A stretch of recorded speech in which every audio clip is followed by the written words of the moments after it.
What's up? What's going on? Here we go.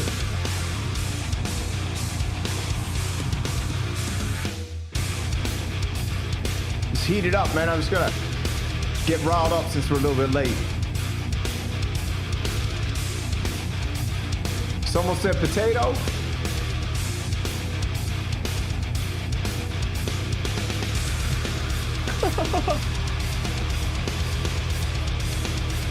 All right. So this music is going with Kermit. Kermit's freaking out in the Discord right now. Who's Kermit? Kermit the Frog. Oh, he's in a Discord? Yeah, I put a little meme up and he's like freaking out. All right, let's check it out. Diet out a little bit here. What is up? What is up? What is up? You know what's up. We got to get everyone to check. Let us know if the stream is coming in clear. I might have to adjust it a little bit on the fly. Looks like I'm getting some laggy. Hold on, let me just adjust one thing here, brother. We're gonna go output. We're gonna do 27. See how that goes. All right, let's see who we got. We got Happy Quails. We got Twin City Oxygen. We got Hans Volt, the Troll Hunter. All right. We got Hans, the Troll Hunter in the chat. We got Happy Quails, Twin City Oxygen, and more to come because I screwed up the times tonight, man. I had it set for the 10th and not the 9th, but it is what it is. That's what happens, you know, when you're trying to do stuff quick all the time. All right. I'm messaging Uncle Jerry. Is Uncle he in the Jerry's chat? here. Uncle Jerry just showed up. Southie Synth is here. All right, they're all filling in now. He's like, what the fuck? You're live again?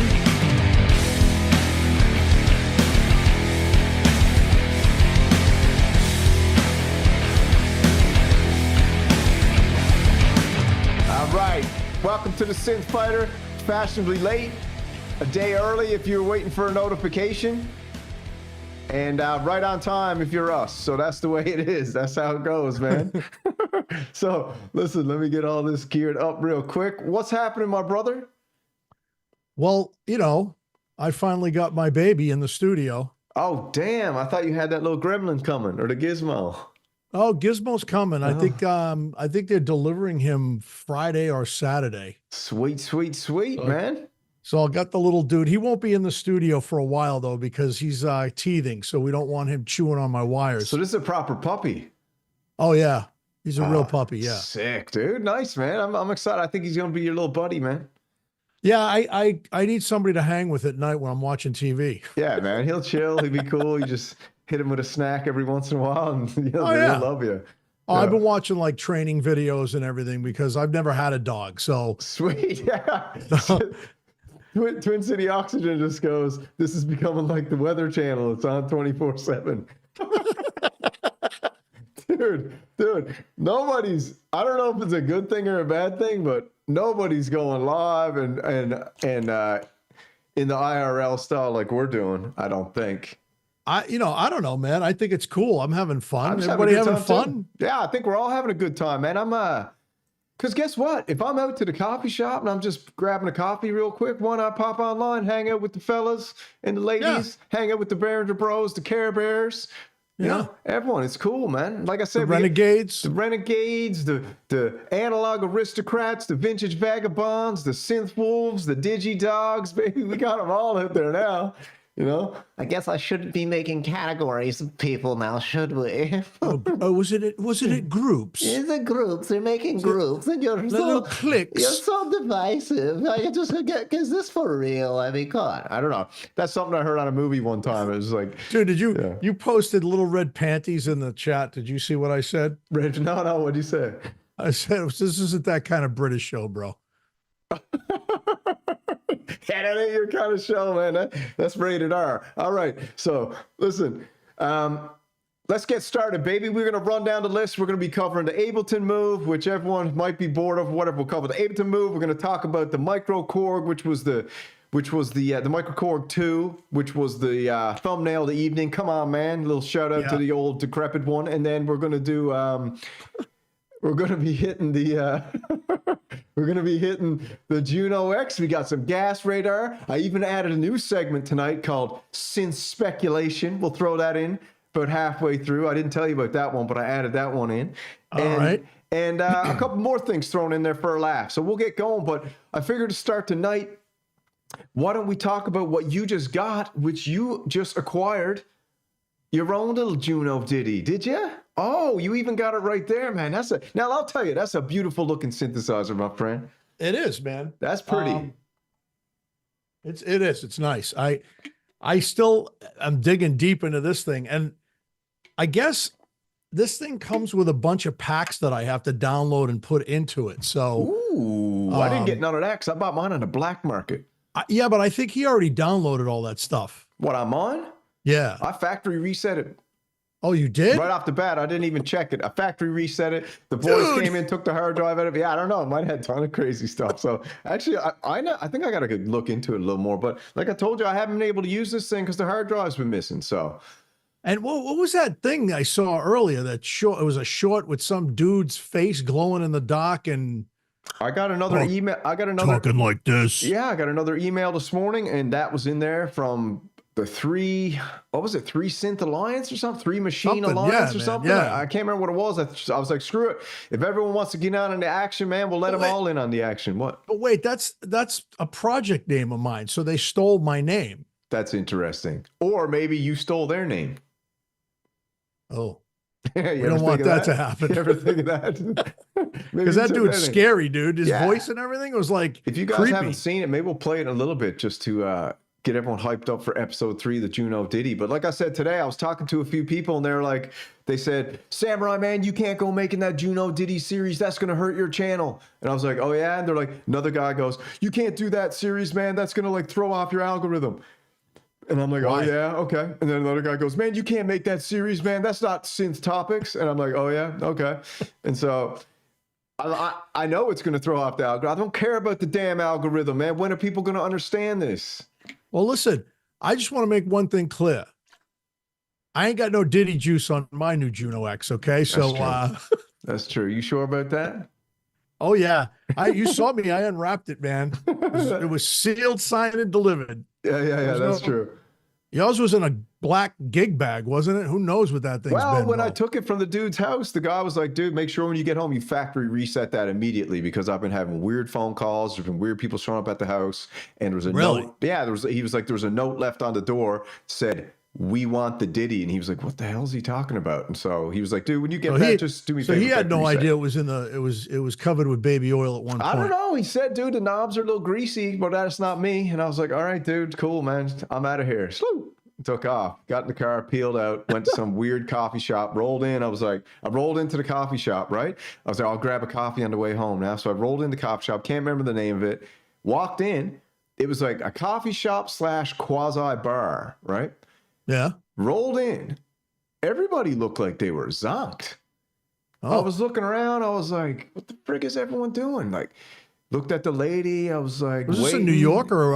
It was in Portland, Portland, Maine. I was like, what is happening in here? Looked around, looked at the lady. She was like, yeah, can I help you? I was like, yeah, it's coffee shop, right? She's like, yeah. I was like, okay, yeah, I'll grab a coffee there. She's like, what kind of coffee you want? I was like, black, large. No room for cream or sugar. She was like, okay. I was like, you got a bathroom around here? She was like, yeah. So I rolled into the bathroom, did whatever, wet my hair, came back out, and then stood around for like 20 minutes. And eventually I was like, excuse me, ma'am, can I get that coffee? She's like, oh, yeah, that's coming right up. Looked over, and some dude was just like putting around. And I was like, all right, Jesus, grabbed it, took off, got in the car. But dude, it was good coffee, bro. Yeah. Yeah, it was good. But it was a weird spot. I got the heebie-jeebies when I was in there. I was like, I gotta get out of here, man. See, I like coffee too. I'm a coffee lover. There's nothing like a good cup of coffee. But then, you got some kind of ditty jitty giggy thing there happening. Well, listen, man, let's not talk about that. The Juno ditty tonight is to talk about what you've got the Juno X. What's your first impressions of it so far? And tell us your first vibes, what you're thinking, how it's lived up to what you've anticipated. Took it out of the box, plugged it in, and right now, I'll tell you about that in a sec. But so I plugged it in and I set it up and I started playing around with it. And first thing is, out of the box, you get this speaker thing. Mm-hmm. And I'm like, God damn it, I just want to turn the freaking speakers off, right? Mm-hmm. Because not for nothing. I mean, I get what Roland's doing with that. You know, back in the day, some of the Juno 106s actually had speakers in them. I forget what line it was, but they did put speakers in them. If anybody knows, yes, Hans, I'm drinking Liquid Death. Oh, baby. Is that flavored or not? Yeah, this is, it's tangerine and guava. Sparkling? Yeah. Oh, sweet, dude. Yes, I love Liquid Death. I have cases of it in my closet. Isn't that such a weird name to call water? It's interesting. Have you ever seen well, you got to see the video. I didn't see the video. I got to check the video out. I've seen. You got to know about Liquid Death, dude. It's actually hilarious. You'll die when you watch it. They did a whole movie. Really? Yes. Oh, I got to check it out. I got to check it out. It's what is it? Liquid Death is Murder Your Thirst. That's what it is. Ooh, man, going hard. All right. So the Juno 106, there it is. I can't get past the name either. I'm like, you guys tricking me with that? You know what I mean? Are you telling me what's going on here? But yeah. No, man, it's Liquid Death. Yeah. It comes with great flavors too. Yeah. Oh, they also make iced tea. But anyway. Yeah, Juno, baby. What do you think? So Uncle Jerry answered my question. It's a Juno 106S Mm-hmm. that had the speakers on it. And HS60. it was okay. Again, these speakers, I get it. Roland, like I said, Roland's trying to bring back the original kind of Juno speaker thing. They suck. Mm-hmm. I mean, I immediately text you. I go, bro, how do I turn these off? Because the other thing too is my mind when it comes to anything is usually global, right? Mm-hmm. That's usually the key word that we see, like anything. The DeepMind 12 has a global section. Global, right? Global's your settings, right? Yeah. So Roland, though, there's no global. It's I settings. Scratched out global on mine and put flat. I put flat, flat, flat, flat. You flat earther.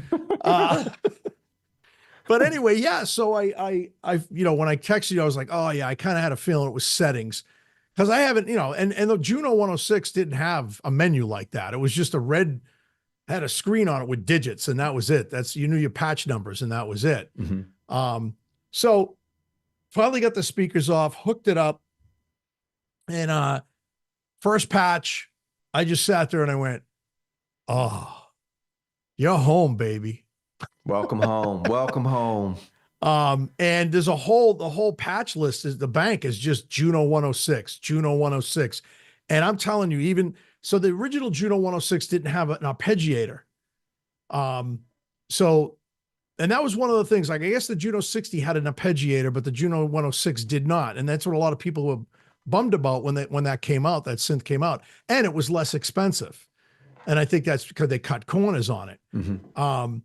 But having that and being able to use those pluck sounds and stuff with the arpeggiator. And by the way, this arpeggiator is nuts. It follows you on how you play. Yeah, it's kind of, they call it? It's the arpeggio. Yeah, dude. Like, yeah, it's weird, right? It's like, it's really strange, man.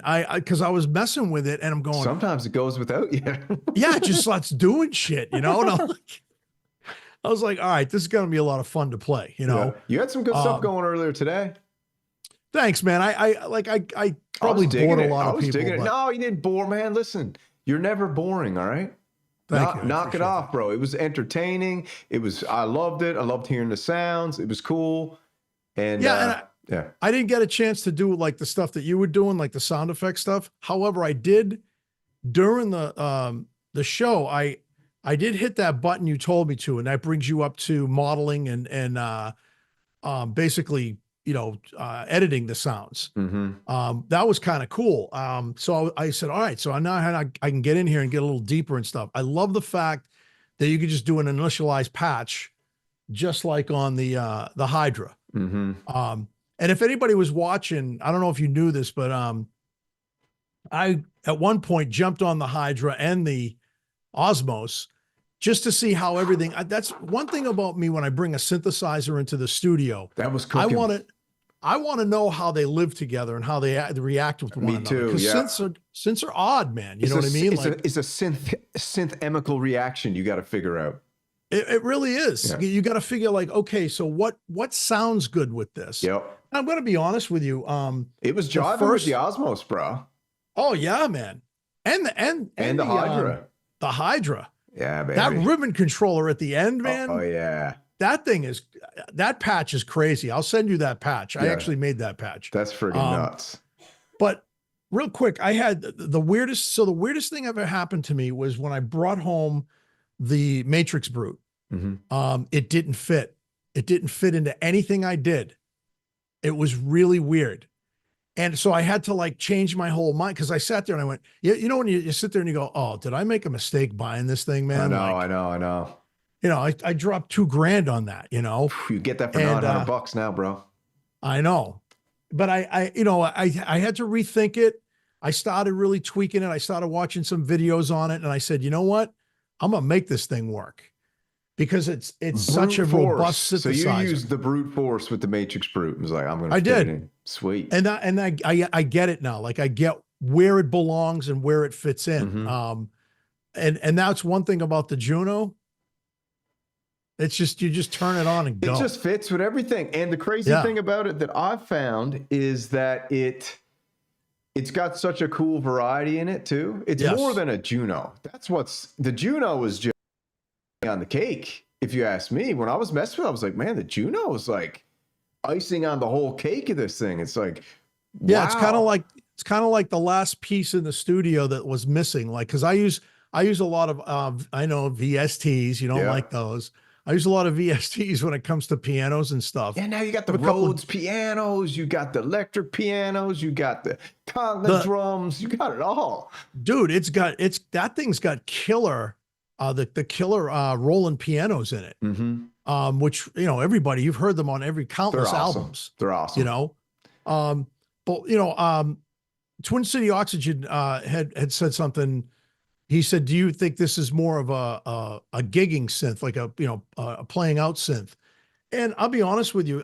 Yes, you could play out with this. Absolutely. I think it was designed to do that. I think the Juno D is more designed to do that, where this is for the person who wants to create their own sounds, who wants to dig a little deeper, but yet you have a plethora of all that stuff that you were talking about just thrown under the hood so that you have it your access in the studio. Yeah, Smarty's like, if the Rev 2 is a goth girl, what's the Juno X? I'll tell you what the Juno X is, dude. The Juno X is that girl that you rolled up on and she's an absolute dime piece. And you're like, man, she's way out of my league. And you walk over to her and you don't got the cojones to say hello, but she says, hey, how you doing? And you're like, oh, not bad. How are you? And then she just immediately magnetic, right? And you're like, this is too easy. This can't be real. And then you're like, all right, I'm thinking about going to do some kickboxing. She's like, I love kickboxing. You're like, are you serious? You go do some kickboxing. Then you're like, I'm going to go do a hang out with the boys. She's like, can I come hang with the boys? She's like, all right, no problem. Then you're like, all right, I'm going for a hike. She's like, I love hiking. You're like, okay. And then she looks at you and is like, you going to get off the couch and do something today? And you're like, yeah, baby, you know I am. So it makes you better. You make it better. It's what I would call the perfect companion. That's a colorful analogy. Yeah. This is how I look at it. You call the Rev 2 the goth girl, right? Yeah.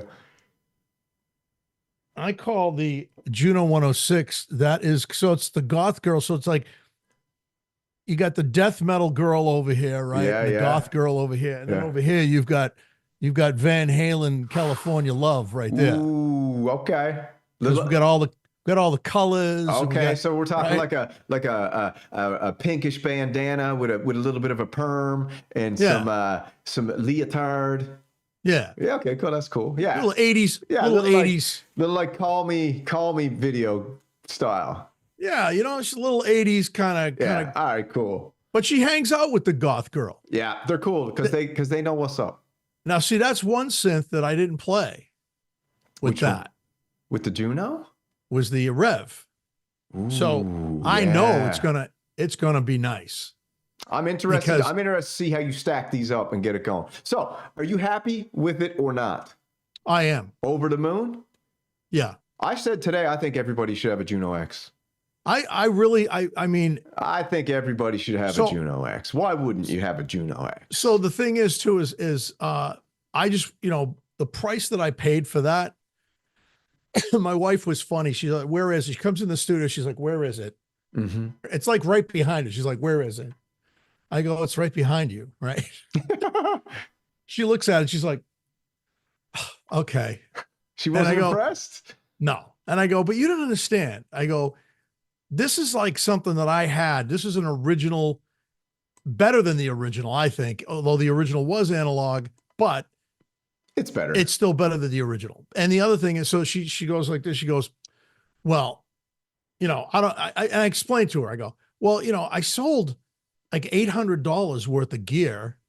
So basically this thing only cost me like, $700. You pretty much got it for free. Let's be honest. Yeah. It's pretty much and free. She's like, oh, is that how you justify it? You're like, yeah. That's how I justify it to you. Yeah. Well, yeah, because that's the way I look at it. It was like free money sitting in my closet. Yeah. Yeah. So I paid my guy at Sweetwater, he put one aside for me, which blew my mind. Sweetwater, thank you. Yeah, man. Put one aside for me. He said, I'll hold this until you sell your gear at the price that they were selling at, which was $16.95. Mm-hmm. And I'm like, really? So when I called him up, I said, hey, is that deal still on? He's like, yeah, I have one aside for you, man. I'm waiting for you. I'm like, wow. So I paid $794 for that synthesizer. Baby, that's nice. And that's the way I look at it. Give a shout out to who. I give a shout out to Mr. Banana Rider. Yes, Banana Rider 69. He was the one that I think I said this before. He put the icing on the cake and put the Juno in the studio. Who would have known? Who would have knew a man with that kind of handle would be such a beaut? You know what I mean? I love it. Dude, the first time I saw that in the Kumite, I was like, Banana Rider 69. This guy's awesome. I'm like, pure legend, pure legend. All right, so maybe we'll hit the gas attack in a little bit. So we'll jump right into the hot juicy beef, like my brother says. If we jump on over here, this is what we got coming out today with a loop pop video. We got a Bo Beats, whatever anybody calls them. We've got a reintroduction to the people because they came out with it so long ago and you couldn't get it.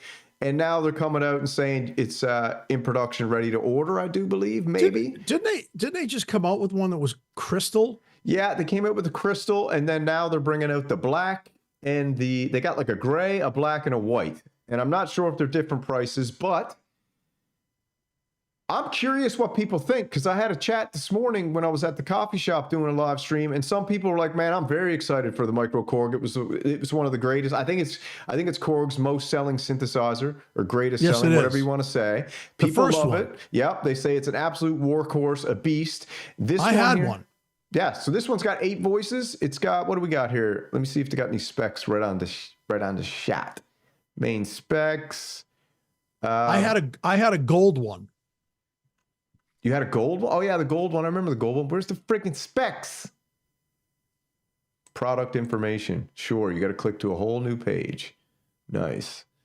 But while we're waiting here, what do we got? We got a 2.8-inch full-color IPS LCD screen, which is like, I mean, if they start putting these on all their new synthesizers, that's amazing. There's a look at this one. It's a handsome-looking synth. It's handsome. Got the big gooseneck. Oh, they changed the color of the mic finally. Thank God. Got the black mic. The mic, dude, the other mic was like this flesh-colored mic. It was gross. It looked like, I won't tell you what it looked like. All right, I don't want to know, man, because this ain't that British show. Yeah, that's right. Let's check out this little video real quick.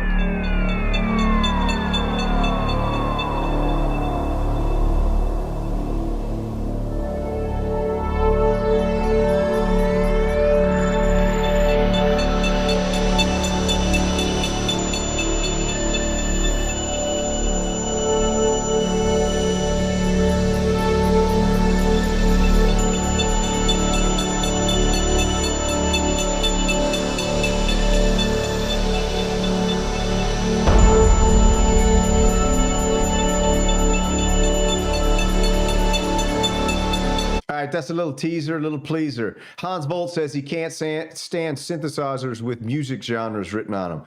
I actually agree with that. I'm not really into that. Well, he said I hated it, but it was what I had at the time. So he actually owned one too. I think everybody did at one time. I think they made it look a lot better. Definitely made it look better. And the one that I really liked was the one that came out with the black and the red keys. That one was really cool looking. The first gen. But I don't know, man. What was it? The SR, what was the SR? Is it the SR 2500 or 20? It was, it's that, the engine of that original synth, KORG. Oh God, I had one. I had the rack mount version. I didn't get the keyboard version. Does anybody know in the chat?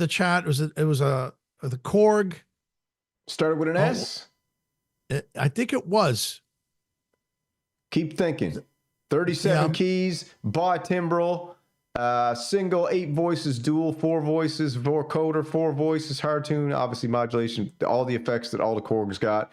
10-step arpeggiator, 256 programs, no sequencer. That is stupid. And doesn't have a sequencer? Doesn't have a friggin' sequencer, man. It's like, what? Why not? You're trying to sell this as like the best, as this guy here says. We'll jump over. Old Bo, baby. The beautiful Bo, beautiful hair. Mr. Bo Beats. Yeah, let's just listen to him real quick. I like Bo. I like Bo too. Bo's cool. Let's check it out. The new microKorg2 from KORG, if that wasn't obvious.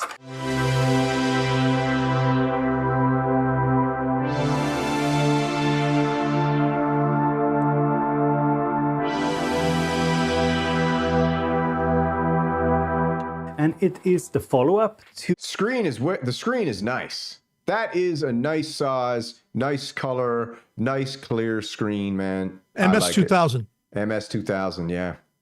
That's what it was. That's what I had. I had the rack mount version of it, and that's that engine. Mm-hmm. That's the MS-2000 engine. You know I'm a Corgi, baby. You know that, right? I love KORG stuff, man. But I'm not into this. Because you know why? It's just not enough for me. The Hydra blows it away. Excited about. You know, I would get a Hydra synth over this any day, and I'm a Corgi. Let's see what else Bo got to say. KORG's widely successful microKorg. It came out, I think, in the early 2000s, and it was at the time quite affordable virtual analog synthesizer that was fun and immediate. It was like $3.99, but it was also American a little dollars. bit difficult to program. It was a great machine for playing presets, but if you wanted to make sounds from scratch, it wasn't all that fun.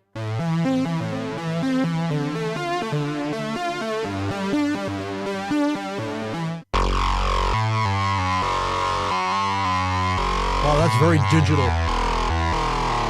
And with the new screen on the microKorg2, as well as dedicated buttons for the different parts. They kind of got the Hydra synth style going with the big 5 buttons on the top. And then when you change the section, you get the new parameters show up on the screen, which is very because Hydra synth. Before they had a big knob that you would turn. Mm-hmm. And you would, it was annoying. The knob was annoying because if you didn't have it set to the right thing, it wouldn't, obviously you like sitting there going, I thought I was trying to, call up this patch, you know what I mean? So yeah, that's a lot better layout. Yeah. Let's just see what Bo says if we don't get hit with an ad here. Hold on. Pros and cons. KORG2. Oh, all right. Too late. Getting an ad. So let me just mute that. We'll go back to our regular scheduled program over here. Oh man, I'm hoping it's the deodorant lady.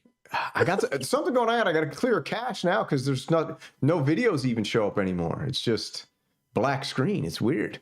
But no, that's been happening, and I have Premiere, and that's been happening. What's up I don't with know that? what it is. Yeah, I it's don't election season. You know what it is. It's don't let us. Lots of comments are getting deleted these days, from what I've heard. Lots of videos aren't showing up. Stuff like that. What do you say? Is Hans Volt onto it? Don't let us know the truth. Yeah, never find the truth. Not on here. But so what do you think of microKorg? Excited, not excited? What? I'm going to take a hard pass. Yeah, I'm going to go hard pass on the microKorg too. What is everyone? Yeah. You and I are both Corgis, right? We both like Korgs, right? We, I had the mini log. I had the what was the other one? The bass one, the monologue. I had that. I sold that. I had the red one. Mm-hmm. And I just, Korg, what are you doing? You know, we're painting things different colors.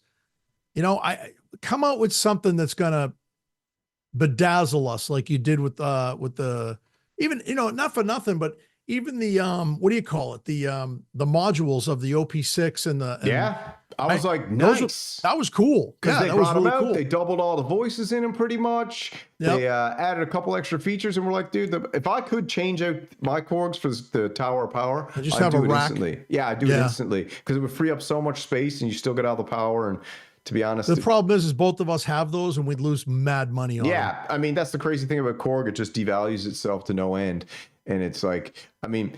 I feel like Behringer synthesizers hold more value than Korgs right now, these days, because Korg goes and puts their synths out for nothing. Like when they put the drum log out, what was it, $6.99 or $5.99? Then it was $4.99. Now it's $2.99. I'm like, what? Yeah, it's like gone now. I'm like, I can't even sell this used on Reverb now because people can buy one for $2.99 brand new. What the heck? It's crazy. Yeah. So yeah, pass on the Korg. I say pass on the Korg too, right? What's everybody else say? Everyone's saying 10 voice. No one's really talking about it, so I don't think they're interested. Oh, 10 voice MS2000. Yeah, I love that thing, man. Yeah. So, anyways, Korg microKorg2, not interested. Samurai Nation is not interested in the microKorg2. So.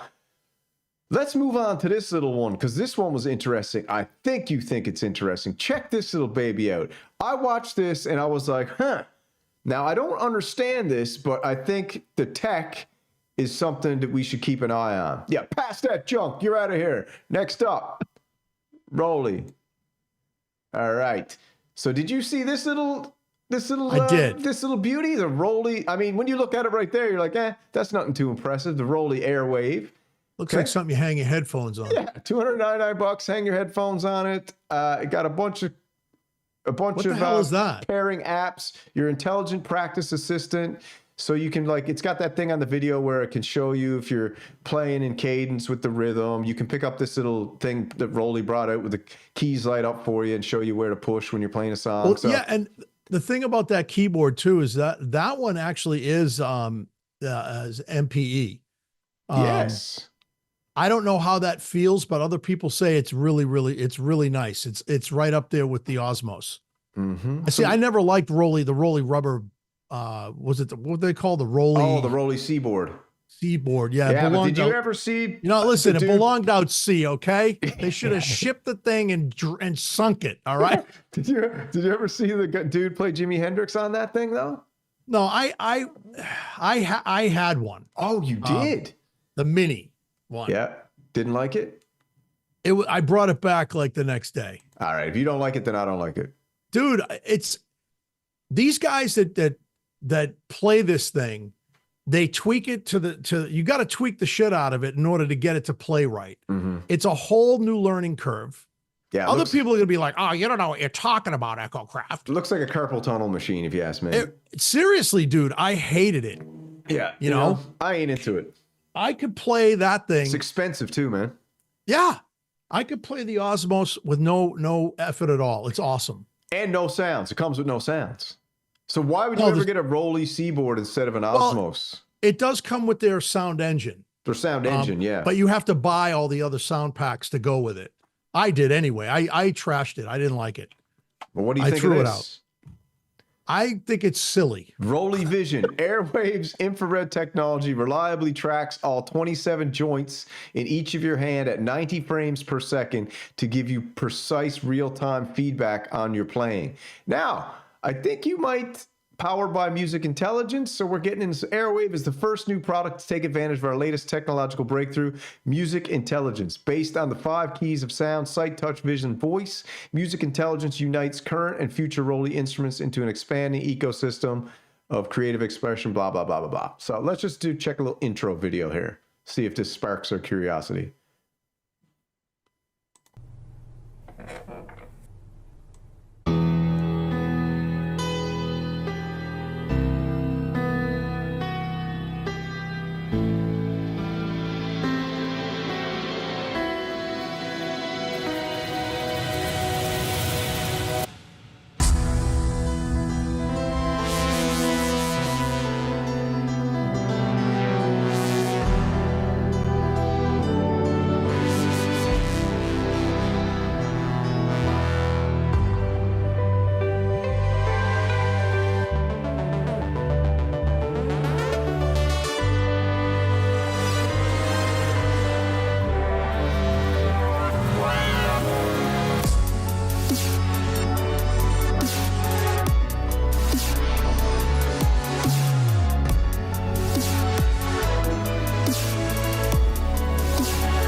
basically it's a digital theremin, right? So many years ago, there was a guy named Jean-Michel Jarre. If anybody knows who Jean-Michel Jarre is, fantastic composer. Yes, indeed. Yes, indeed. Is it Jean-Michel Jarre or is it Bro, Jean-Michel Jarre? somebody torched me for saying his name, so I just call him JMJ now. So he had a thing called the laser harp. Yeah. Oh, laser harp, yeah. And then somebody took it, I forget the guy's name, and he made a big one. He made a giant one. He played it with his arms and his hands, and it was amazing. This to me, I don't know, I could be completely wrong. I'm old school, remember? I'm you know, what did a certain YouTuber call me? Grandpa? Yeah, yeah. Who called you grandpa? Do you remember who that was? Oh yeah. Hurry up there, grandpa. Here I come. But yeah. If you can't say it because this is PG-13, you know. We got people on here with families watching this show, okay? That's right. This is a family show. Sofa. I got an email the other day. It was like, man, the whole family, me and my 8 kids were sitting on the couch here, relaxing, watching that Synth Fighter show with you and ECHOKRAFT. Just want to thank you guys for giving us a couple hours of entertainment. I was like, no problem, brother. And not dropping any F-bombs. No F-bombs, maybe an S-bomb every here and there, but that just slips out, you know? So... yeah. So, wouldn't you like to be at the Juno X, dude? Wouldn't you like to be at the Juno X like this? Wouldn't you like to be over there at the Juno X? And I had a theremin, so, and I enjoyed it. I had fun with the theremin, but the thing is, you know, I'm doing that stuff in the studio, and it's like, okay, it's fun and it's cool, but to me, the best place for this to be is in a live situation. So, for instance, I saw a band one time where there's a violinist, actually the violinist that played in my band, played in another band. I went to see them, and they had a guy who had a theremin, and he played it, and it looked great. And everybody, if you've never seen it before, it's mind-blowing. You're like, what the hell is he doing? You know what I mean? Doing that in the studio, I mean, I just, you know, I had a friend of mine at work.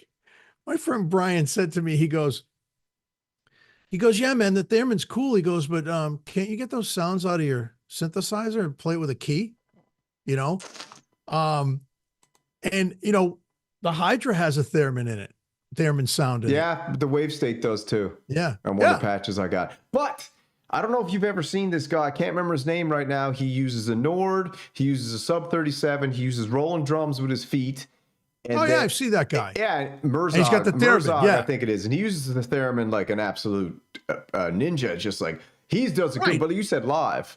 Well, right, but you're watching him do it, and you're getting entertainment. Exactly, right? Yeah. And I watch his videos too. It's awesome. A performance tool. Yeah. This, again, unless I'm wrong, you know, the having a pitch strip on your keyboard, or having like on the PB12, having that little torche kind of thing that they have on there for expression. I think that would be cool to use this similarly like that, I guess, in the studio. It's definitely something that, you know, I'm going to take a hard pass on that one as well. It's cool. It's cool technology, but you know, I mean, you know, if anybody remembers the D-Beam, Roland had purchased the company D-Beam, and they were putting it in their synthesizers. I'm surprised this one doesn't, the Juno X doesn't have a D-Beam in it. But you know, it is what it is. And do you see anybody using it? Not really. Isn't there one in the Phantom?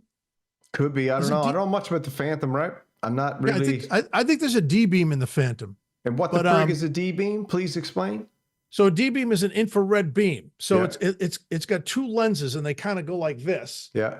It's in a V shape, and you just put your hand over it and you move it like this, and you go up and down. You could control the filter. You could control LFOs with it. You could control volume with it, sustain. You program the D-Beam what you want to do. And it looks great live. Again, it's like a theremin, sort of like that.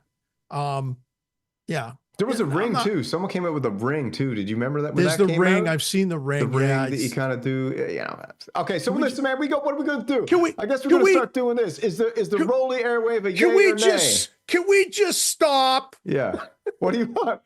Bring it back to the old days, Grandpa? Can we just play instruments traditionally? Like, What do you want? A Werther's original? oh man, you know what I mean? Just like play the goddamn instrument. You know what I mean? Like, we're looking for all these modern shortcuts and like, what was that demon box thing that you showed the last time? I'm kind of like the other way. I'm a kind of an opposite opinion. But me and you usually line up pretty well, but on this kind of thing, I'm the opposite. I kind of love new weird stuff. I love when people try to push the limits. I love like when they come out, because I'm not a musician, so take it from this perspective. Yes, you are. I'm not. Okay, hold on. Yes, you are. Yeah. In the traditional sense, I'm not a musician. I never grew up playing anything. The only instruments I can play is synthesizers. And, Listen, dude, look at this is a modern instrument. What is that? This is an EBow. Okay. I put it on the strings of my guitar, and it sounds amazing. Mm-hmm. And I think my battery's dead. Great. And it sounds amazing. And you know, what?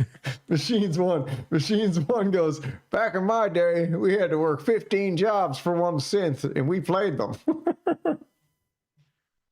That's right. I'm not going to argue with him on that one. That's true. Yeah, because they cost enough where you had to work 15 jobs. But anyway, so this is a very modern kind of instrument, right? It makes your guitar strings sound like a violin. You can sustain notes with it. Great. But I get what you're saying. Like, modern stuff is cool, but dude, to me, it's like we're just trying so hard. Like the Osmos to me and the new roli keyboard that lights up and stuff with the poly aftertouch and stuff. That to me is amazing. You know what I mean? That's something that we've always wanted as keyboard players, because, you know, how many times you have to use a pitch? I used the pitch thing tonight on the Juno X. It was great, but I wish it had the friggin' poly aftertouch built into it. You know what I mean? And the aftertouch on the Juno X, I got to say, is a little bit. It's hard. Okay, so I also like this new tech. You want to know why? Because even though like this airwave thing, I'm like, whatever, you know, get that out of here. Not interested. I feel like it can start, like if people keep pushing the limits, then the boundaries get pushed, and then suddenly there'll be an absolute breathtaking product come out. Like, look at the Osmos Expressive E. You know, Right. like somebody kept pushing it, and eventually they were like, and probably the Roli Seaboard inspired the Expressive E. No, and I totally agree with that. Yeah. I totally agree. That's what I'm trying to say to you is like, I get that. And I get, you know, maybe this is the beginning of something cool.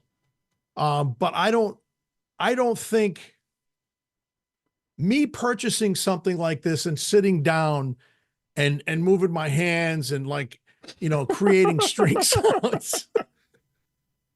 Like, you know, dude, I just can't. You don't want to be limp wristing in the studio. Listen, if my wife comes walking in and I'm doing stuff like this, she's gonna be like, all right, did he drop some acid? Did he go off the wagon? Is he not sober anymore? What is wrong with this guy? You know what I mean? She'd be like, echo. And you have your headphones on too, right? So you could be right in it. Yeah. You know, it's just like, I don't know. And again, when the Torche came out, that impressed me because I said, oh, here's a little ditty that, you know, you move, you know, with your hands, and it's kind of like a mouse pad on a laptop, right? And it gives you that ability to change pitches and patterns and things like that. It's an XY pad, right? But what about? I think you sent it to me. Was it you that sent it to me? It was the little box that had a fader on it. Oh yeah, Lou Pop's one, the little pulse. That thing was, that was cool. Very, very. And dude, you know how much that is? Fuck, No. That's like $70. Really? He's selling that for like $70 or something. That thing was very cool because it's like a drone too. You can make a drone. You can drone it. That to me is more innovative than Yeah, listen, man. I don't want that image in my mind anymore of you prancing around the room, pretending you're playing the orchestra. I'm gonna put some latex pants on and some latex Oh gloves. God, no, bro! Don't be at it. Yeah, don't be at it. All right. So, how about this? This might excite you. What you got?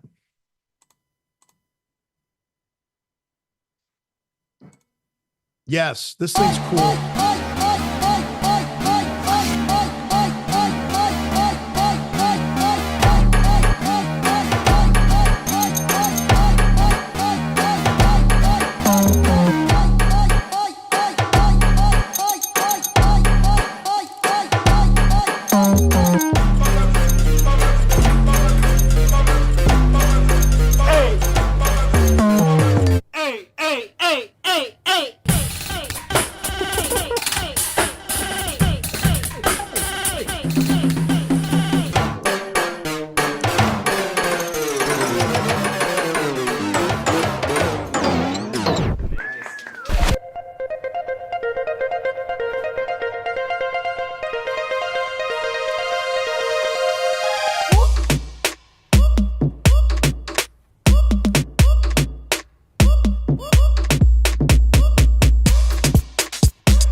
Increíble.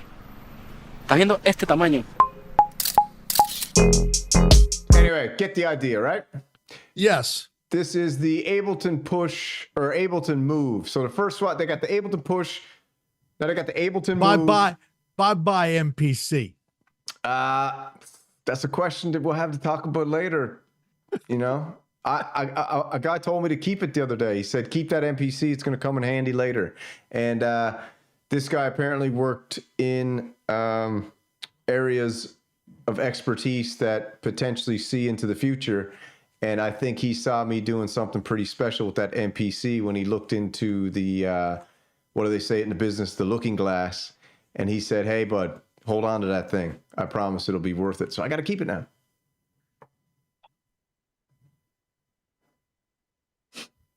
This thing is very cool. I think it's cool, man. I think I love the size of it.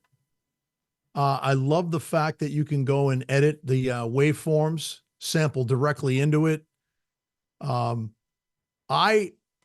know me, dude, I don't like stuff like this. Mm-hmm. But I've watched that video a couple of times, and I also I talked to Melvin, the dude that I work with, Mel Money. He's got a lot of subscribers and does a lot of hip hop and stuff, and he just bought one. Okay, so he's into it. Yeah, perfect and he little got sketch pad, I think. Well, I mean, he's doing production with it. He got rid of what's the Yamaha one? Oh, the Yamaha C-Trek. Yeah, he got rid of that. Sec-Trek or whatever the heck it's called. Yeah, Sec-Trek. It was cool. He said it was cool, but this thing is, he said, and this thing's built like a tank, obviously, because Novation actually builds stuff pretty decent. But yeah, man, this thing interests me. I'm very interested in this. Ableton, yeah, sorry. Yeah.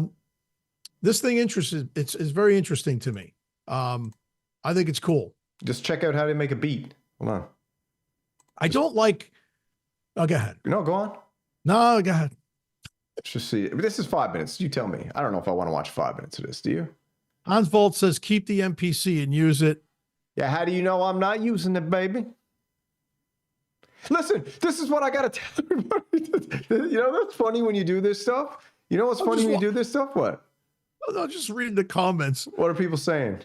Let's do a comment check in. Eternian says gasgasm, geargasm. Hans Volt, keep it, yeah. And then I don't know who Sonicscape is, but he's yawning and he's bored. Sonicscape is bored? All right, hold on. Let's see if this unbores him. Let's make a beat with Move. You can record clips using the record button, the step sequencer, or with the capture button. Let's go to set overview by pressing Shift and step 1. I'll make a new set by pressing a pad, then pressing a track button. Then I'll use Moove's browser to pick instrument presets I like.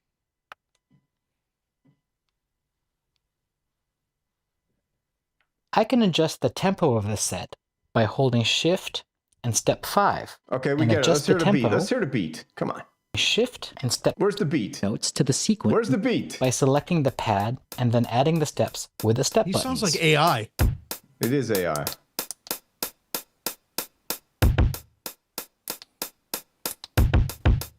All right, so that's pretty simple. Let's go. Also delete all of the steps. Yeah, delete. Continue to hear the active Where's the clip. full beat?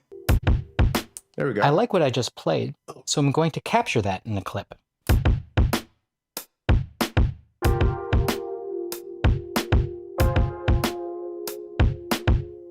Now I can hear my melodic pads and my drums playing together. Back in session mode, I see the new clip of pads I've just... Gotta be honest, this is doing nothing for me. I'm sorry. It's just not. It's just doing nothing for me. I'm sorry. I don't know if it's the presenter or if it's I think the it's the beat presenter. but this is very uninspiring to me, and you might be right. It's the presenter.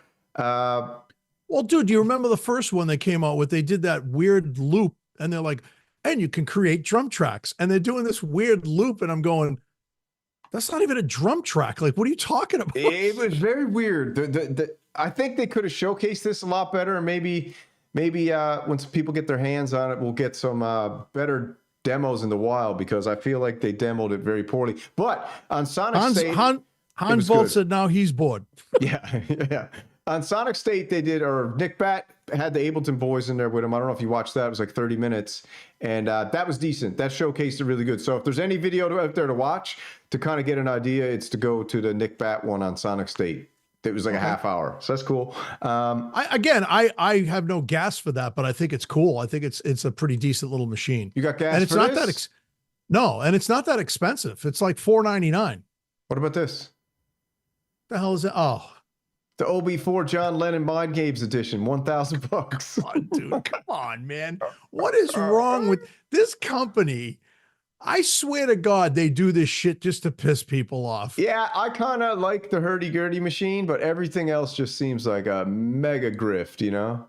Like what? You know, they have a section in IKEA, right? Do they? Yeah. They have a section in IKEA. OB4 is an FM radio and Bluetooth speaker with 2-hour loop recording function. It lets you rewind, time, stretch, loop. For $1,000 pesos, senor. $1,000. $1,000 for this. $1,000 they want for this. $1,000, no. Yeah, $1,000 they want for this. Bye. Can you believe they want $1,000 for this? Like, who would buy that? I have no clue, bro. No clue. Is there still people that are like going gaga over John Lennon? Like, I mean, this might be controversial, but does anybody care about John Lennon anymore? I don't. Like, nothing against the guy, but I mean, come on, man. John Lennon. I'm gonna pay $1,000 so I can get John Lennon's. Who is that? Oko Uno or whatever her name was. No, is that Yoko or is that John? I don't know if that's it. It looks like Yoko. That's Yoko. So where is John? They did John, the little guy? Yeah, John's in the. I mean, think about it. She overshadows John anyway. God. So okay, maybe this is more interesting now. So Yoko, they're giving you the John Lennon edition, Mind Games. Okay, that makes sense. And you got Yoko Ono. Broco Ono. And you got little Johnny there in the bottom. Interesting. Bro. I'm not into it. Nope. I don't. I'd pay $50 for one. That's Hayes. Hayes Anderson says. What did he say? I'd pay $50 for one. Yeah. Now, what about this? Let's talk about this real quick. We'll cover the Behringer grind just because this is the most exciting synth release. That right there. That is Mo money right there. That's Mo money, baby. No problems. How about that? Mo money, no problems. And we'll cover this, then we'll do the synth speculation. You guys in the chat, let us know. I think we're 0 for what tonight? 0 for 3 on the news, right? microKorg, no thanks. Roli airwave, no thanks. TAE engineering, John Lennon, mystery box, no thanks.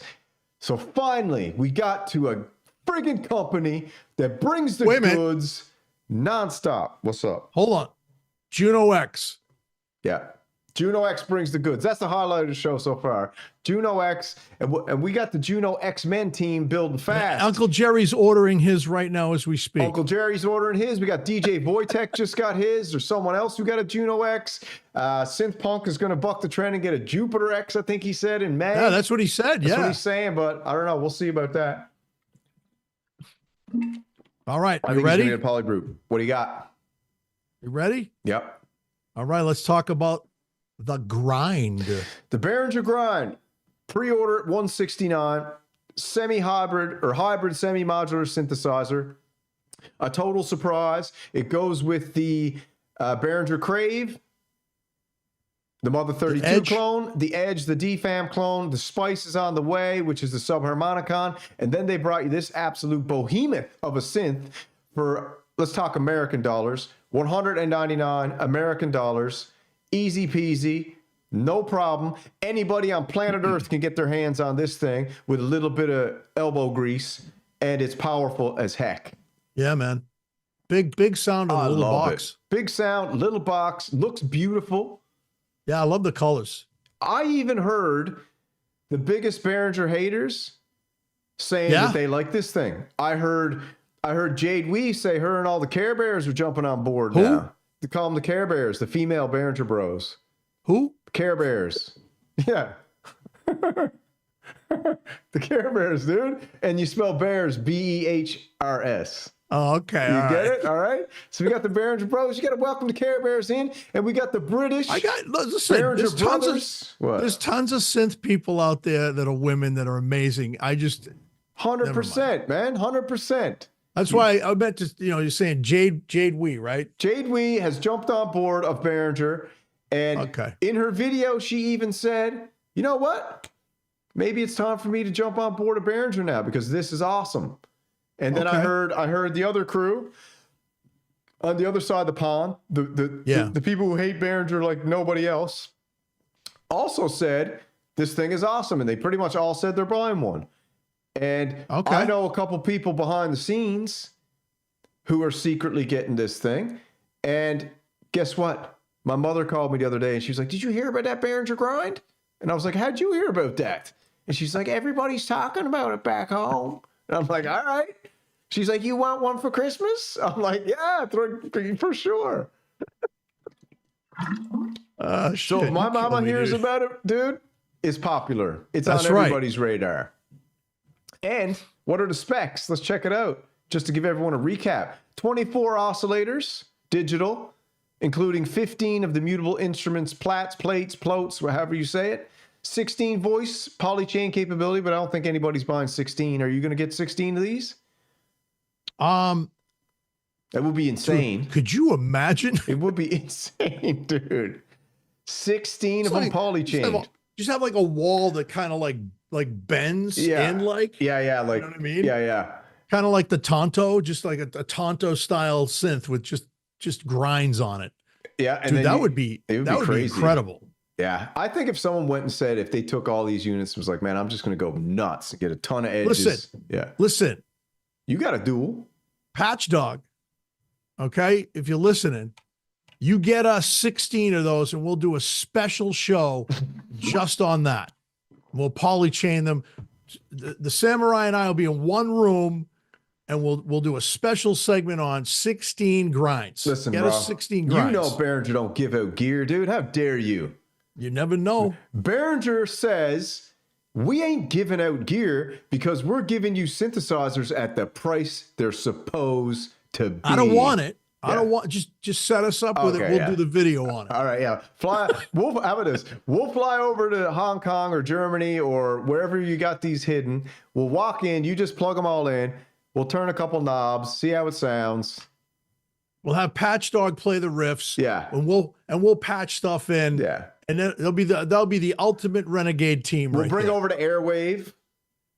Well, you could do that, dude. I'll get you some latex gloves. All right. So then we got 50 real-time controls for direct parameters, 32-step sequencer with 64 storage slots. I mean, this thing is crazy. Advanced arpeggiator with pattern waveform, 4 extended engines, DX7, TD3. The TD3 sounded amazing. Yeah, it did. wave generator and a Vox, switchable low high pass filter with a ladder filter in it. I think this thing is nuts, dude. I think it's friggin' bonkers. Yeah. Absolutely bonkers. Can we make it bigger? Oh, yeah, look at that. Dude. It is so cool. Everybody start chanting in the chat. Hey, if we all chant together, maybe something will happen. Let's do it.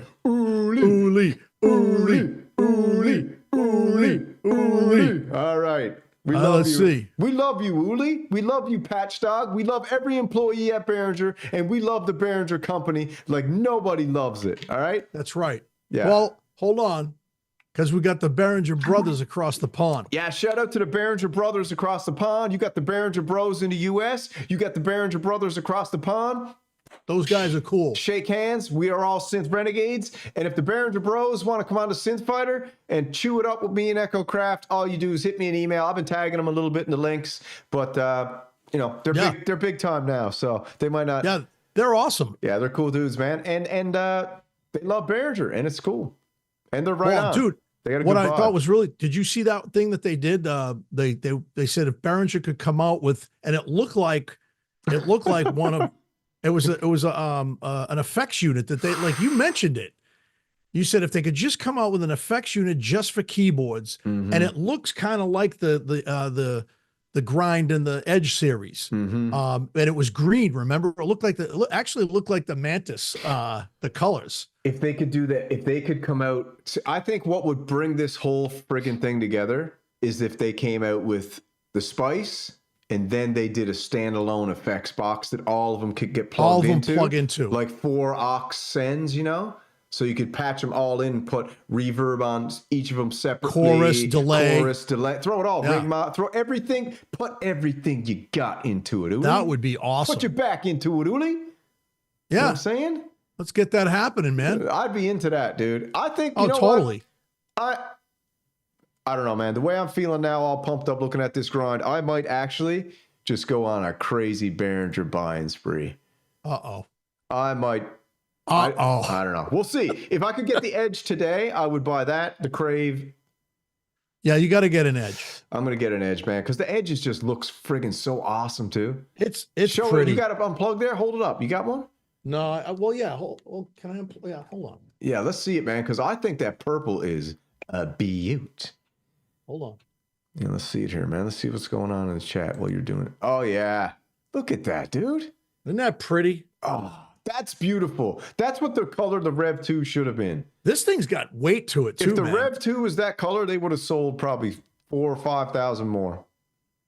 Yeah, and I got this hooked up through MIDI right now. And I have it connected also. What the hell? Oh, I also have it connected. I have CV going into the first VSO. VCO, I mean VSO. VSO. That's a new one. Remember that. That's What's a a new what's filter. a VSO? Yeah, I'd like to hear about that, actually. That's a variable state Variable oscillator? state filter. Yeah. You said, variable state oscillator. Yeah, there you go.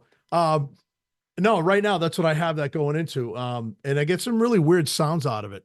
And having 2 of them, dude, Yeah, it's a labyrinth. Screw it, I'm getting 3. Did you hear what I said? Yeah. 2 is a labyrinth times. I mean, dude, are you still tempted to get that labyrinth and just really see if the hype is real? Do you just want to see if what Andrew Wang said was true? Do you want to see if it was true? Was it the best thing Moog's ever released in years? Is it so inspiring that you're going to name an album after it? I just want to know.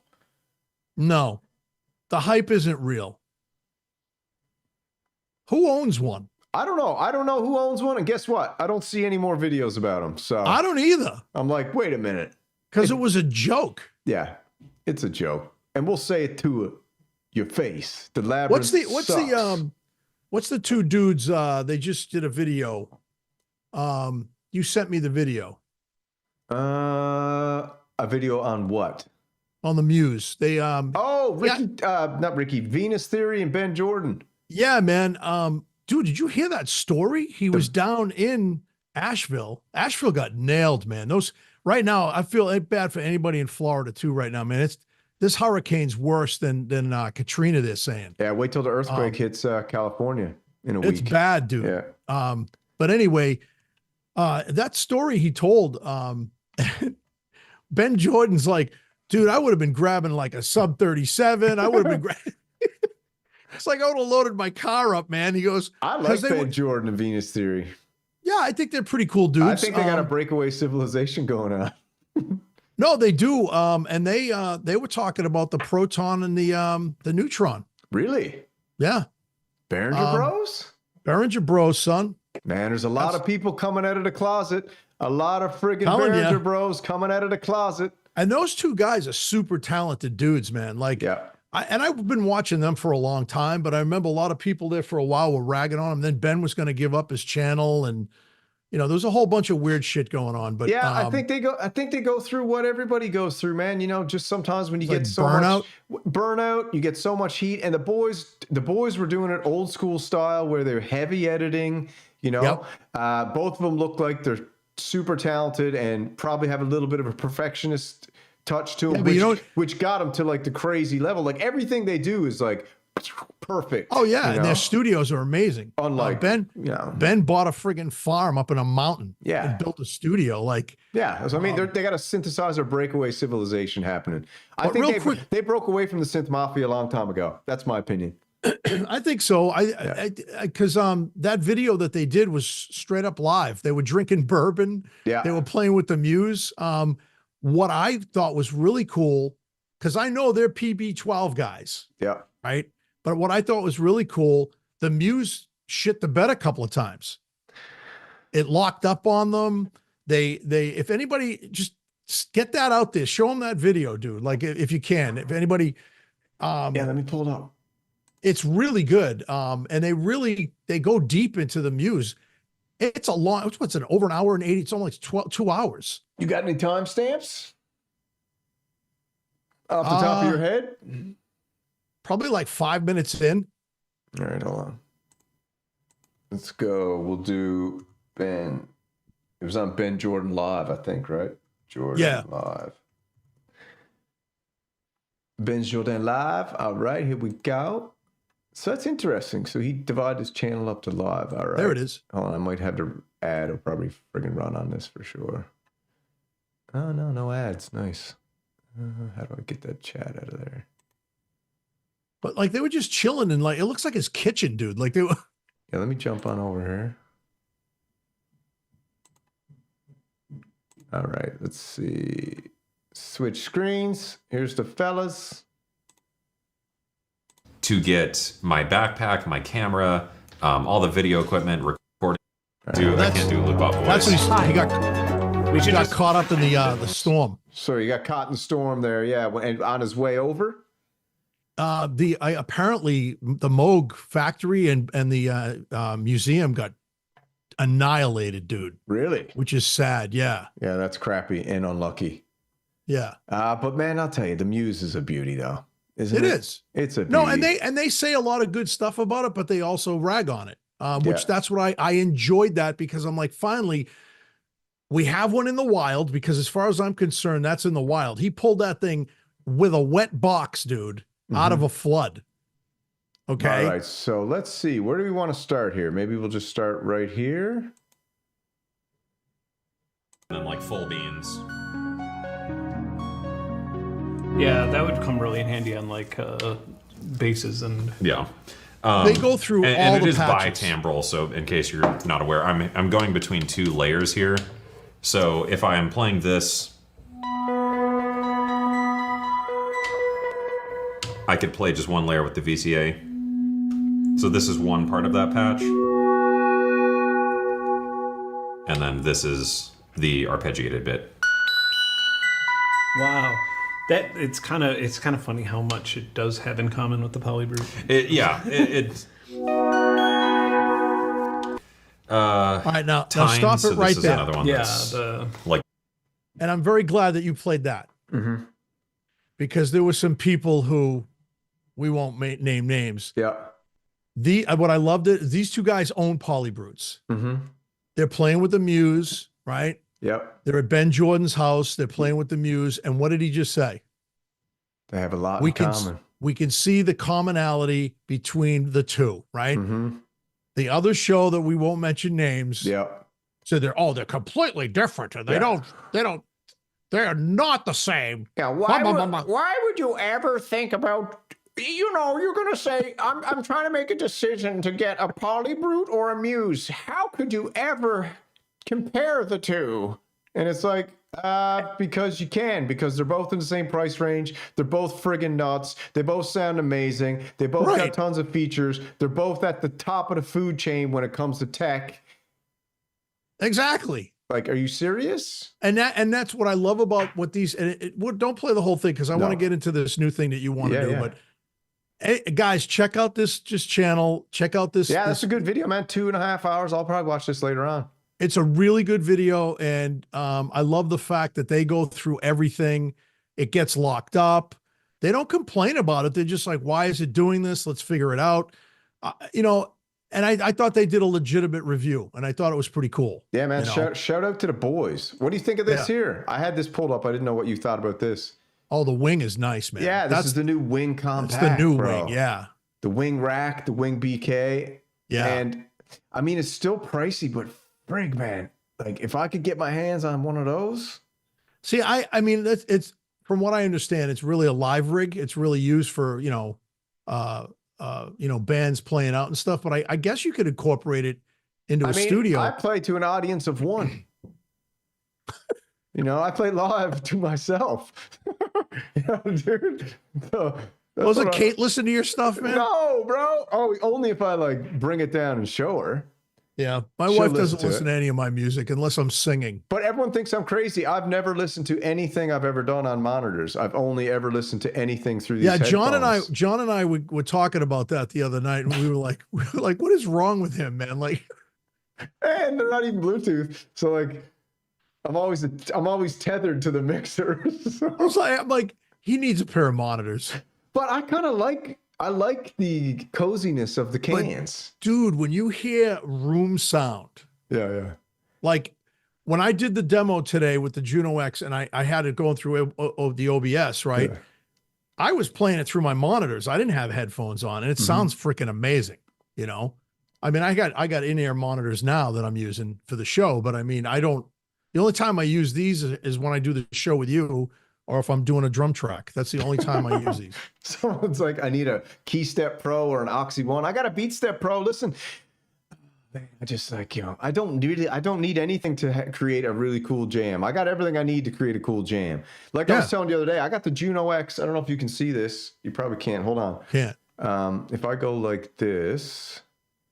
So right here, I got the microcosm, and I've got the chroma console.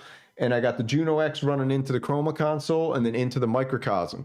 And the microcosm's got a looper. So what I was doing is I was building a huge loop. I took Hyper's advice and went tribal need. And I started putting in some Congo drums. And did you get a didgeridoo? I didn't get the didgeridoo yet, but yeah.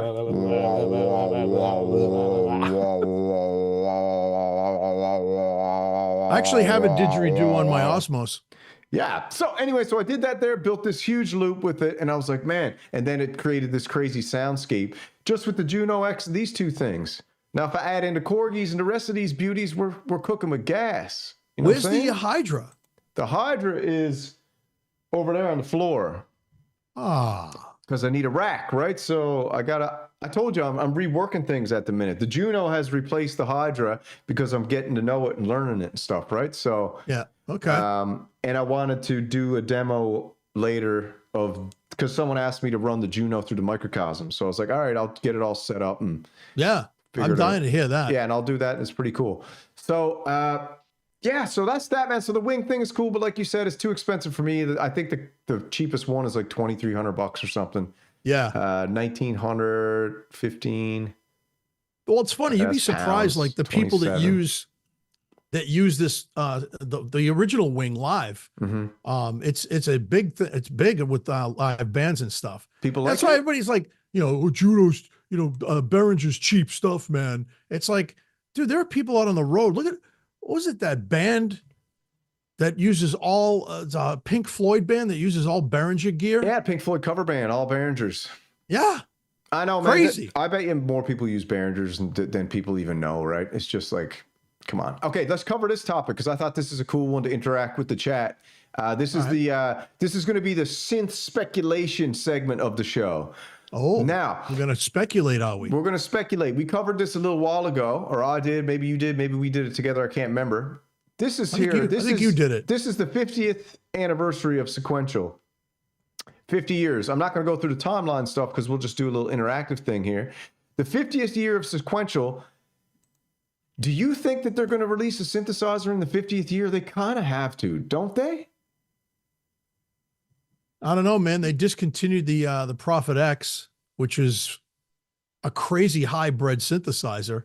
Yeah. What do you guys think in the chat? Do you think that they're going to first question, do you think that they're going to release a 50th? I mean, to me, if you're celebrating your 50th year, you probably should do something special, don't you think?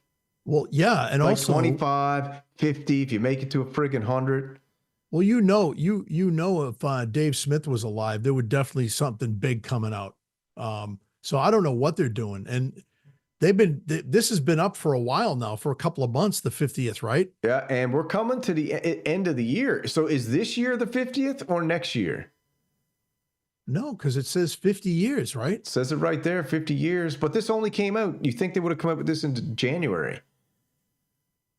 I don't know. All right, man. someone in the chat do a little info diving and see if this is the 50th year or if next year is the 50th year. But neither here nor there. Are they going to do a synthesizer for the 50th year? And if they do, what do you think they're going to do? Do you think they're going to do? Eternian says no 50, no Dave. They are done. What does that mean? Wow. No 50, no Dave. They're done. Yeah. Well, okay. So if you listen to Synth Wars on Monday night when I had the call-in show, we had a guy call in. I can't remember his name right now, but he called in. He was a cool dude, super intelligent. He wasn't a Behringer bro, but he could come around, he said. And he I remember that dude. Yeah, he said, man, I know a lot of people, because I remember I asked him, I was like, do you think now with Dave Smith not at the helm that the leadership over there still got the motivation, the inspiration, the drive? And he was like, dude, I'm telling you right now, Sequential is like top of their game, under Focusrite. They got all the backing and they're fired up over there, basically is what he was saying in my words. And well, I mean, so Focusrite owns Novation, Sequential, Oberheim. I mean, Atom Audio. I would be blown away if they came out with the 50th anniversary version of I don't know, maybe the Prophet 8. Prophet 8? You think they do a Prophet 12? Do you think they're going to go up 10? Against the big boys? You think they're going up? Just think about it. This is 50th year. They're going to go up against the Muse and the Polybrute, come in with like a $35,000 to $5,000 epic homage to Dave Smith. And that's what I don't understand. Like they got, like, I'm looking at the picture of it. They got rid of the Prophet X, which, that thing was sick. I played it. You were able to load samples up in it and everything. It was beautiful. It's a very hybrid synthesizer. So, I mean, did they discontinue it for a reason? Are they going to come out with something even more massive? And are they going to do an insane hybrid synthesizer? Right. Because they got rid of their one big digital, which is the X, or are they going to say, the X. Are they going to say, all right, we're just going to come in with an absolute beast now and go to the next level? Because I don't know, like the guy was saying, the guy was like, man, you need to get a Sequential. He was like, you need to touch it. You just need to feel what it's like of all the years of hard work and all the history that's gone into these synthesizers, and it's just different, is what he says. Now you got the Rev 2. We all know. I mean, that's why I own one. What's that? What'd you say? You throw a little dig in there or what, bro? It's got DCOs, bro. Come on. Oh, come on, man. I'm just kidding. No, the Rev 2, the reason I fell in love with it, I as soon as I played one, I was at Sam Ash in New York City, and I was at AES, and we took a break from the convention, and we said, hey, I've never been to Sam Ash, let's head over there. So we walked across, it was literally across the street. And I was like, oh man, there's a Rev 2. And I went up, because Sam Ash was cool back then. They had headphones for everything. And I put the headphones on and I hit the keys, and the keyboard on this thing feels so elegant. That's the only word I can use. And I don't know who, it was almost like they knew I was coming in, because the first pad that was loaded up on the thing, I hit the keys and it was like, it was a sweep. And I went, oh. And it's built nice too, isn't it? It's built like a tank, dude. You know? And like I said, I've taken it apart. I know what's inside it. So, I mean, that's why I wanted one, because I totally respect Dave Smith and all he's done and what he did for synthesizers, and being able to come up with a synth. As far as I'm concerned, the Rev 2 was the most affordable sequential synthesizer that they made. You know, for people like myself who don't have a lot of money and want to. I agree. And it sounds amazing, and it's good, and people love it, and it's awesome. And yeah, so I think that they're going to come up. They've got to come out with something big, because Prophet 12, I'm calling it. Prophet 12, Pro 12.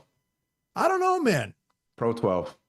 I think they're going to revamp the Prophet X, and it's going to be like the Prophet X Mark II, and it's going to be. You think they're going to go digital oscillators, analog filters? I think it's going to be because they got rid of it for a reason. And I don't know why. People did like it. Oh yeah, dude, it was amazing. It was an amazing synthesizer. So they got some space to fill, but I don't know. It's interesting. I'm thinking that's what I'm calling it. My vote is it's going to be either a Pro 12 or a digital hybrid friggin' animal. What is it? What do people in the chat think? What are we saying here? We got Sequential RAM 5 coming out. They're saying, let me scroll up a bit. Prophet 8. What else we got? Sequential RAM 5, Prophet 8. They already got a Prophet 12, Pro 12. Yeah, I don't know. Where are they going to go? Where could they go? Where could they go for a 50th anniversary synthesizer that would blow people's minds? Prophet X Mark II. Prophet X Mark II digital hybrid, analog filters, digital oscillators with all the goodies. That is a perfect combination of all Dave's life's work thrown into one absolute hybrid behemoth. And it's going to have some type of color on it. I think it's going to have some color to throw back to the mofo. Well, I don't know. I think it's going to look at the 50th anniversary. I know it's got some purples. Look at the purple and the blue.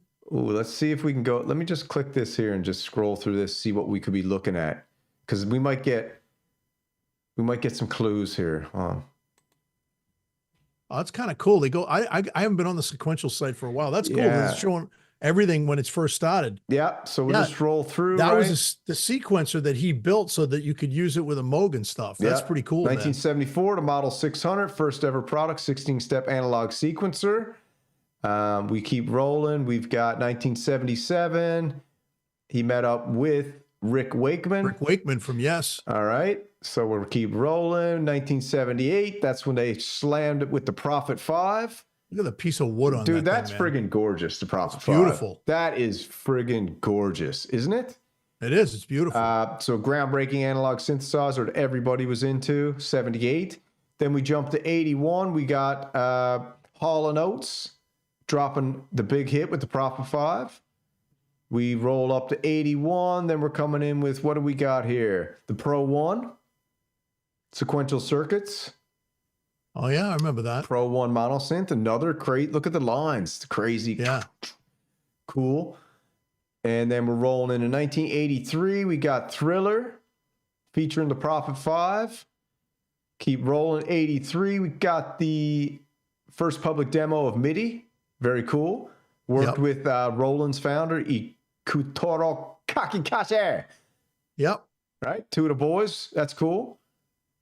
We keep rolling down. So yeah, and then it says down here we had the sequential circuits, connected sequential circuits, Prophet 600 and Roland Jupiter 6.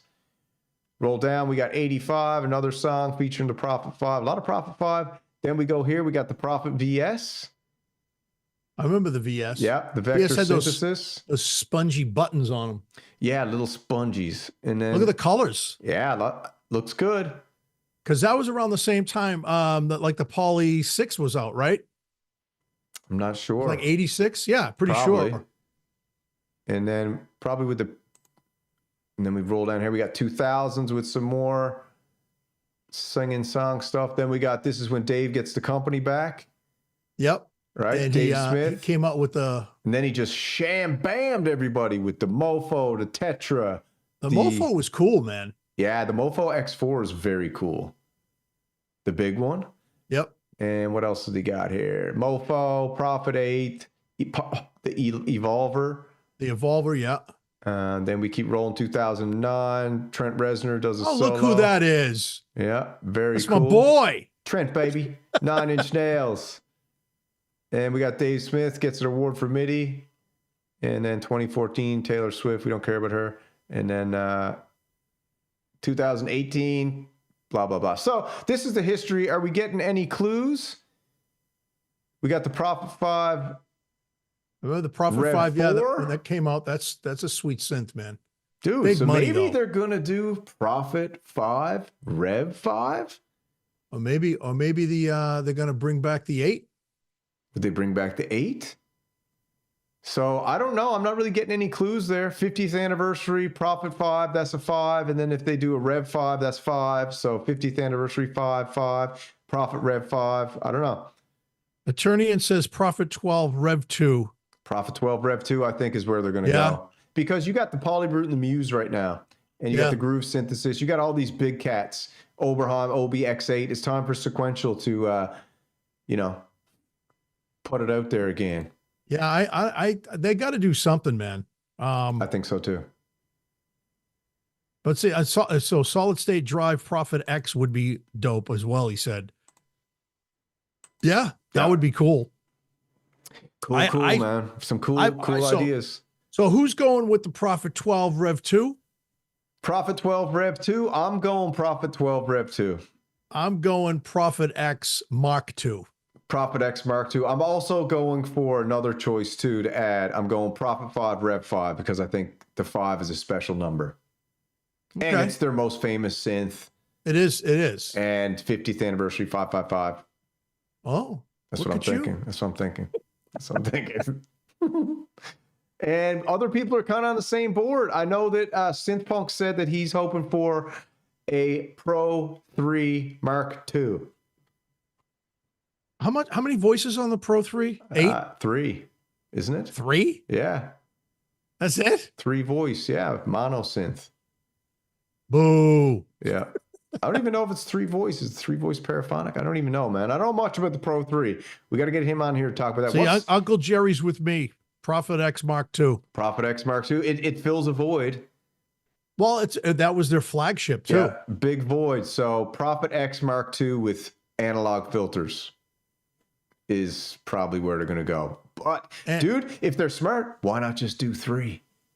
They might. Prophet 12 Rev 2, Prophet X Rev 2, and Prophet 5 Rev 5. And so my sequential doesn't say sequential on it. Mine says Dave Smith because I got it when it was still Dave Smith Instruments.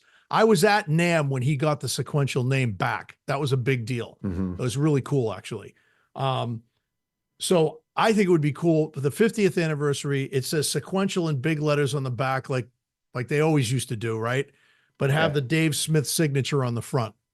Very cool as a tribute. That would be they're going to do something. Be awesome. They got to do something. If this is the 50th year, if they don't do something the 50th year, it's a shame. Yeah, because it would be a shame. He died too young, man. Yeah, and if they're going to do it, they should do it right before Christmas too. You know what I mean?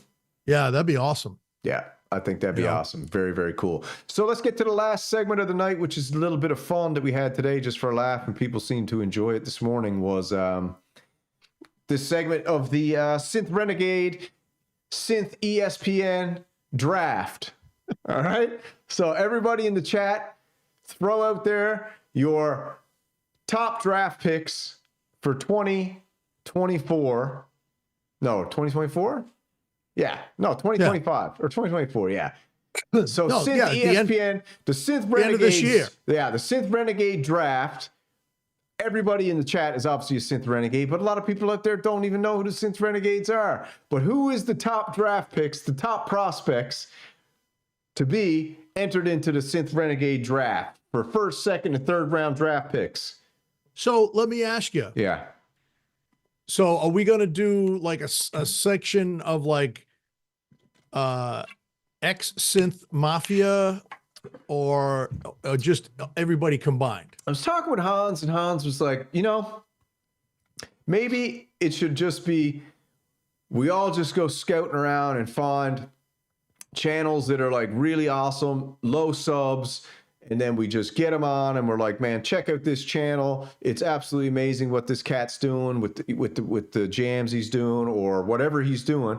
And then we find like top prospects and just, you know, promote it and try to build it up. Or that's one option. Don't need to be just one option. We could also look for, what do they call it in soccer? Transfers or trades, or, you know, maybe we can get a Synth Mafia member to join the Synth Renegades, you know? That'd be cool. Yeah, so we can throw it out there, you know? And then who do you guys got? Anybody got in the chat? Someone says Jorb and Harp Lady. All right.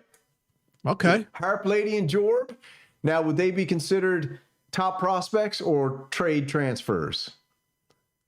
Yeah, and what we'll do is we'll get a Synth Renegade jersey and we'll send one to each of the draft picks. So we'll do draft pick 1, 2, 3. I'll do a custom, for example, Jorb on the left sleeve with the thing on the back, and I'll send them a Synth Renegades jersey if they for the draft pick. Yeah, I like the one that you did for the Machines one. I want you to do one for me. I'm going to do one for you. What I was saying, I was going to do a show where anyone could come on and I'll just design jerseys for people for 3 or 4 hours. Yeah, that's cool. And you can tell, we'll do it together and be like, all right, who's up? All right, Kieran Moore, you're up, baby. What do you want on the back? Kieran, super simple because I already got the shirt made. Boom, yeah. Left sleeve, Kieran Moore, or whatever handle you want on there. K-Dog, you know? And then on the back, what you want on the back? You want a gorilla with a crown? I'll put that on there. You want a rhinoceros with a nose ring? Yeah, you know? You want an elephant with a goatee? We'll do anything you want. All right, and you can an elephant with a mohawk. Yeah, elephant with a mohawk. We could do a hippo with red lipstick. All right, and latex gloves. Yeah, and one latex glove. We could do that. We'll do it, but we're just doing it. So I don't know. It's just an idea to have a bit of fun with and kind of, you know, something to do basically. All right. So what do we got? Oh, so we got Tim Shoebridge. Yeah. I think Tim Shoebridge might be big Synth Renegade material. Yeah. I got Dr. Mix and Nick Bat in there if we're just talking about trades. Dr. Mix. I picked we got Goth Egg, whoever that is. Who's Goth Egg? Goth Egg. All right, so we got Harp Lady, George, whoa. Goth Egg. Yeah, what's Goth Egg? Hold on. I'm not even gonna go there. I'll tell you later. All right. So how about I think it was Hayes picked Mark Doughty. I thought that was kind of cool. Hayes, you still in the chat? All right, so here's what we'll do. This is what we'll do. I picked Bo Beats because I started my channel the same time Bo did. Okay. You think Bo would do a transfer over to the Synth Renegades? I kind of think Bo's already there, bro. Yeah, he might already be there. No, because you're not there yet. You're not there until you get the jersey. Until you get the jersey, okay. Right? That's just the deal. You know, well, you're there if you're there. Like everybody here knows the deal, so we're there. But I mean, Dr. Mix, my number one pick is going to be Mark Doughty. You want Mark Doughty in the Synth Renegades? Yeah. All right, so we got Mark Doughty, we got Dr. Mix, we got Jorb, we got Harp Lady, we got Goth Egg, whoever that is. We got Bo Beats, Nick Bat. We got Nick Bat, and then also I like the top prospect idea of like finding some smaller channels and highlighting them, showing what they do if we can find them. So if anybody finds a cool channel, send it to me in an email. If you're watching and your channel is like, man, I got a channel going, send it to me. We'll check it out. Maybe next episode of Synth Fighter, we'll start it. We'll do the top prospect series where we'll show two videos of top prospects. And just to clear something up too, like everybody in the chat right now, you are the Synth Renegades. 100%. You know what I mean? People in the in the Discord, you are the synth renegades. So we're not picking each other. We're picking people who we want, like you said, to either trade, transfer, or bring over to the other side. Yeah, exactly. Because we're trying to divide and conquer this whole thing. We're trying to create. Just having fun, man. We're just having fun, and we're trying to create a decent community. Imagine if you turned on NFL, NBA, or NHL, and there was just one team on the ice, right? And they just like all skated up the ice, passed the puck around, and shot it in the empty net. Then they went back. The ref got the puck, dropped it. They did that again. No, it's not divide and conquer. It's just having a good time. And this kind of thing that we're doing here is we're just enjoying a little bit of. Hans Volt is with me. No goth egg, bro. All right. Whatever. We'll tell you later. All right, whatever that is. Whatever, Hans, you know what I'm talking about, right? Yeah, whatever that is. Gaz might be. I think Gaz is a synth renegade. You think? I think so, man. We'll see. I don't know. Gaz does pay for all his own gear. Yeah, Starsky. How about Noir? Noir's 100% synth renegade. Yeah, him and Autumn Starsky? synth renegades big time. Weaver Beats is a synth renegade. Right, but he's not into synth, so he's a he's a renegade. Put it that way. He is a renegade, but he's into VSTs and stuff, right? So he's like a software renegade. Okay, right, that's cool. He can have his own faction. Well, I think he already does, dude. Yeah, I already made a T-shirt for him with a giant beaver on the back, looking crazy menacing, with like a gold record and a microphone.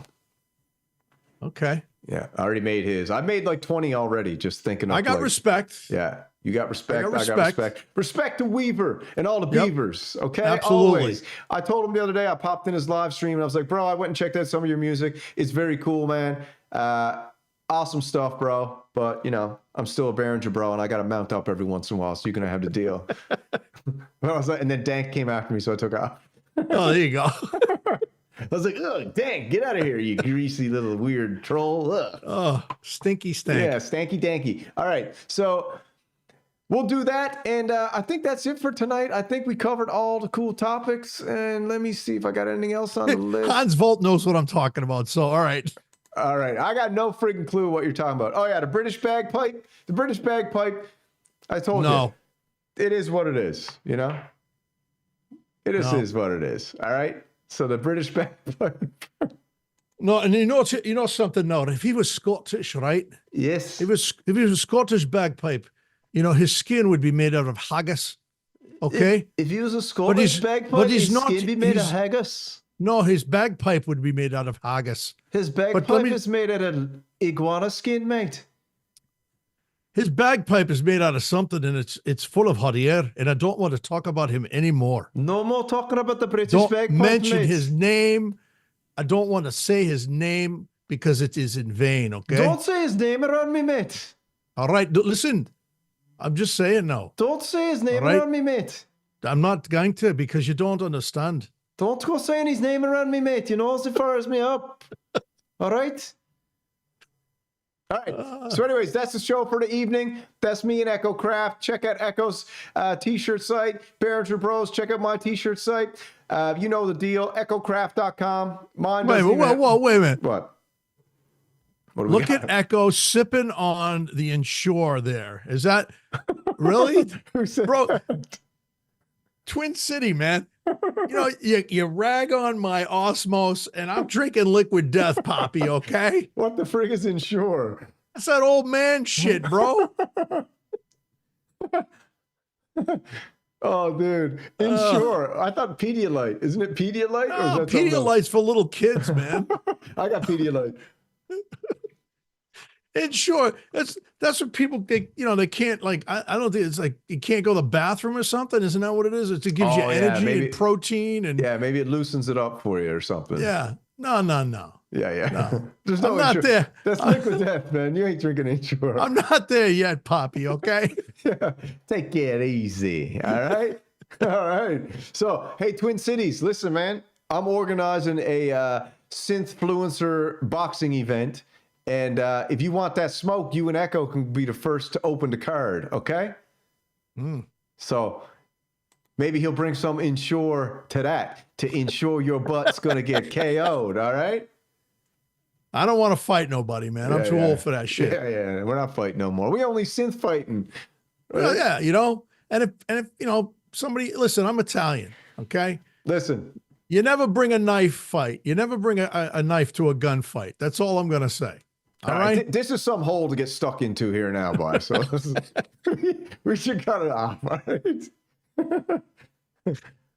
Oh shit. Listen. So just make sure you click the clickbait title if you're going to rewatch this again. And I hope you had a good time getting stuck in this hole tonight.